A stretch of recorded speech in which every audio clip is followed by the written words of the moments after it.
Now that we know the designer of living things is powerful, invisible, malicious, or uncaring, immortal or time-traveling, deceitful, or covert, I want to ask the next logical question. But before I get to that, I need to acknowledge an oversight. In my listing of entities who fit the character of the designer of life on Earth, I overlooked the following possibilities. Thanks for those who commented and set me straight. The possible identities of the designers include the Flying Spaghetti Monster, Cthulhu, Doctor Who's arch-nemesis, the Master, the Flying Pink Unicorn, an entire race of aliens rather than a single one, Kent Hovind, Ceiling Cat, Q from Star Trek, Nature, Machines or The Matrix, Dr. Manhattan from Watchmen, but thankfully no one suggested Chuck Norris. So after we speculate on the who of the designer of life, we should then speculate on the how.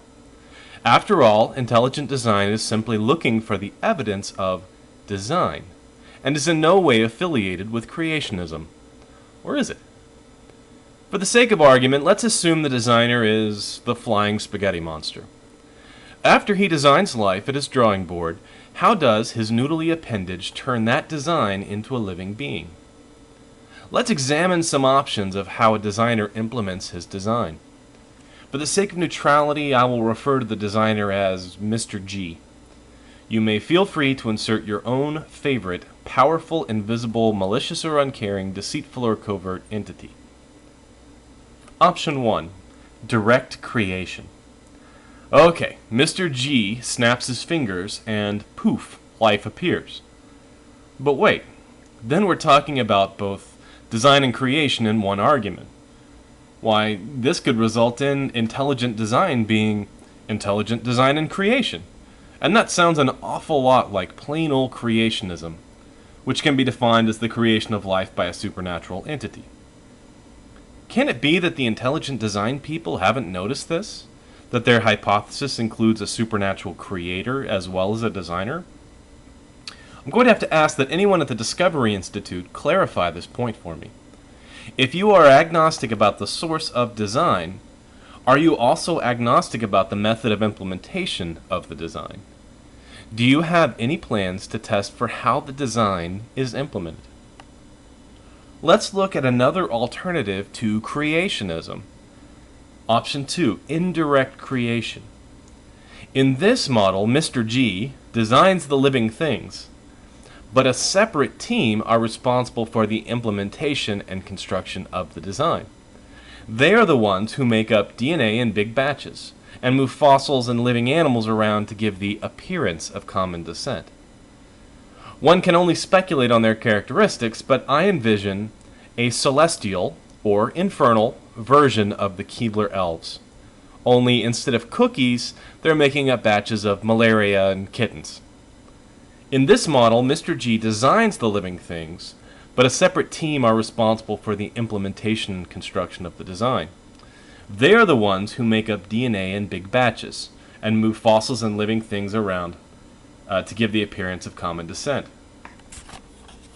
Now, depending on how good these celestial or infernal Keebler elves are, we should be able to detect their handiwork.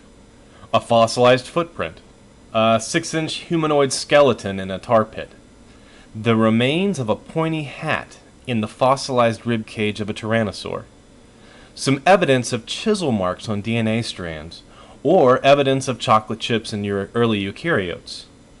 To my knowledge, this evidence has not yet been found, but I am sure it is just a matter of funding and time. Option 3. Limited intervention.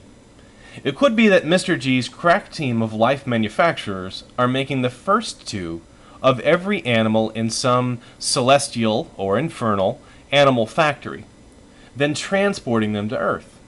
This might explain the lack of evidence of elfin magic. Where these animals are manufactured and how they are transported is not obvious from the living things. Maybe they arrive on a long string of spaghetti, or arrive in the trunk of a DeLorean. We should look for fossilized evidence of pasta in the Precambrian, or Goodyear tire tracks in the Burgess Shale. Now, I'm sure I'm missing a few possibilities. The whole Matrix-esque subjective reality argument, or recolonization of transgenic animals from alien worlds. But I hope this has given proponents of intelligent design a chance to think about their theory, which is clearly not religious in any fashion and strictly derives from an observation of evidence. What the future holds for intelligent design is unknown, but my hope is it will expand from a strict search for the designer of life to also acknowledging that the manufacturer of life is a part of that search. Now, why do I have a sudden craving for Chips Deluxe cookies?